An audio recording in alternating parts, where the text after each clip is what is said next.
Hi, I'm Bill O'Reilly. Thanks for watching us tonight. Hate speech and the IRS scandal. That is the subject of this evening's Talking Points memo. If you surf the net or listen to talk radio, you know there's plenty of hatred being spewed. Facebook having a terrible problem with that, and recently hatred against women has caused a major controversy. Postings have encouraged violence, rape, other atrocities against women. Facebook acknowledges it has not been able to control the hate speech problem, and all you got to do is go in there and you'll see the most vile personal attacks imaginable. Problem is, it's becoming commonplace, even acceptable in some quarters. The net even encourages disturbed people to do these things because they can vent hatred and remain anonymous. Segue to the IRS scandal. At this point, there is no doubt that one of the most powerful federal agencies abused the Tea Party and other conservative entities. There's no question about it. Why? Because some people inside the IRS apparently hate conservatives and want to hurt them. Remember, there are two kinds of hatred: the internal kind, which all of us struggle with, and the actual demonstration of malice, trying to hurt other people because you hate them. That's what's rising in America. Facebook is making one major mistake, however. It is limiting its campaign against hate speech to specific groups. The Facebook Corporation says, quote, "While there is no universally accepted definition of hate speech, as a platform, we define the term to mean direct and serious attacks on any protected category of people based on their race, ethnicity, national origin, religion, sex, gender, sexual orientation, disability, or disease," unquote. So what Facebook is essentially saying is those groups are protected, but everybody else can get smeared. No, that's wrong. Hate speech is not a difficult thing to identify. It's based on personal attacks designed to injure. That's hate speech. And Facebook knows it. Sad fact is there is an audience for that. But in a noble country, hate speech and those who traffic in it should be rejected and shunned.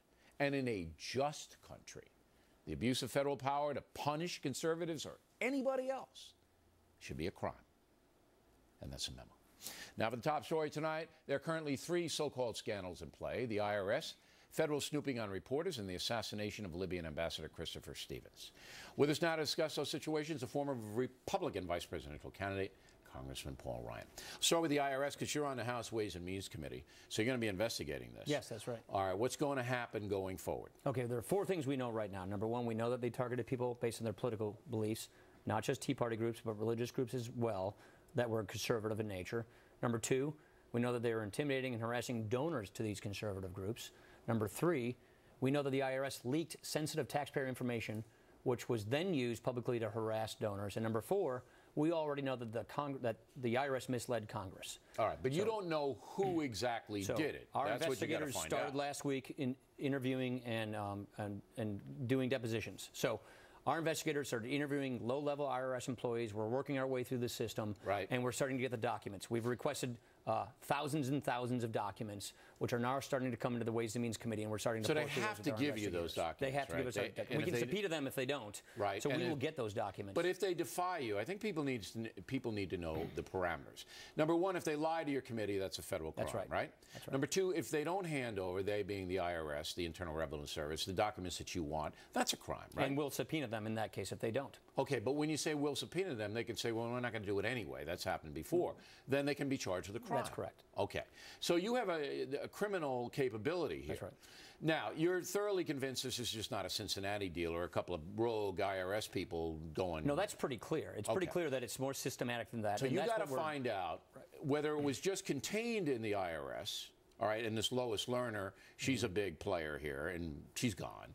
Or it was ordered from the White House. I mean, basically, that's what you got to find out. Yeah, we don't know the answer to that, so we're going to let the facts take us there. We're not going to speculate. As you should. We're going to do our job. Right. The legislative branch overseeing the executive branch. This is an arrogant abuse of power. It's really quite by chilling. Somebody. But by somebody, right, by the IRS for sure. The question is what we do not know and what this investigation will bear out, and that's why we're interviewing all of these various IRS employees, getting the documents. The IG is now doing an investigation. They did an audit. Right. Now they're doing an investigation. That's the Inspector General. Now, Lois Lerner, you know her. She's the one who took the fifth. Yes. Right? Okay. So if you give her immunity, your House Ways community, and say, look, Ms. Lerner, we're giving you immunity, you can't be prosecuted. She then has to testify in front of you. Has to.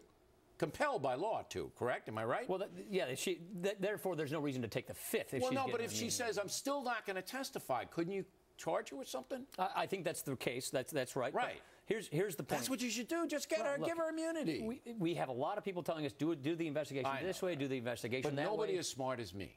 I appreciate that. And Kelly is going to agree with me right behind you. All right, okay. But you can squeeze. We're doing this methodically. We're doing this the right way. This is not a partisan witch hunt. This is get to the facts, get to the truth. You have to. And follow the facts. And that's why we're taking this investigation extremely seriously. We're merging two different committees to do this. How long is this all going to take? This is going to take months. All right. So the rest of 2013, you probably. I don't want to put an end date because I don't know where the facts will take us. Holder, you want him to quit? Should he quit? Yeah, look, Jim Sensenbrenner, who's a close friend of mine, one of the giants in the legal community, a member of the Judiciary Committee, called for his resignation yesterday. And so did you after Fast Furious. And so, look, I think when a legal giant like Jim Sensenbrenner, who knows this agency extremely well, says this man has gone beyond the pale of his office, I agree with that. All right. So you think he's going to resign? I mean, I don't know the answer to that. Well, Axelrod said over the weekend. Axelrod. I mean, that's speaking for the president. Yeah, I have no idea if he's going to resign or not. Look. We think what his testimony was before the judiciary contradicted the actions he made, just like the testimony of the acting commissioner of the IRS contradicted what we now know he knew at the time. So we see two instances here where people from the administration came and misled Congress. Issa, Darrell Issa, another congressman, you know him, is subpoenaing all the documents from the State Department to try to find out about Benghazi. That's right. Right? That's a smart play because Kerry's got to hand them over, right? That's right. That's right. So you know the story of Benghazi. Most Americans now know the story, which is they knew right away because the #2 man in charge, Gregory Hicks, said that this was a terrorist attack. This had nothing to do with a video. But they didn't believe Hicks. Yet they pushed this story for days and weeks. And the question is, who made those decisions? Who made those decisions to mislead the country on these issues? And that's what we have to get to the bottom of. Well, the night of the assassination, and the 3 other Americans were killed as well, President Clinton President Obama called Hillary Clinton. At night. Right. We need to know what that conversation was. That's what an investigation's all about. That's what congressional investigators are doing. That's what the document. I don't know you'll ever get that though, because that's they're not going to. Well, there's a point at which they might invoke privilege, and then we're going to have a big debate about that. Right. Do you see this damaging President Obama so that the Republican Party will take control of Congress in 2014? Bill, it's just way too premature to make a comment because like that. This is the low point of the Obama administration. The point is, this is an arrogant abuse of power. You know, one of the problems Mitt Romney and I had in the last election was we were debating against big government in theory. We had to compete against the promise and the rhetoric of President Obama.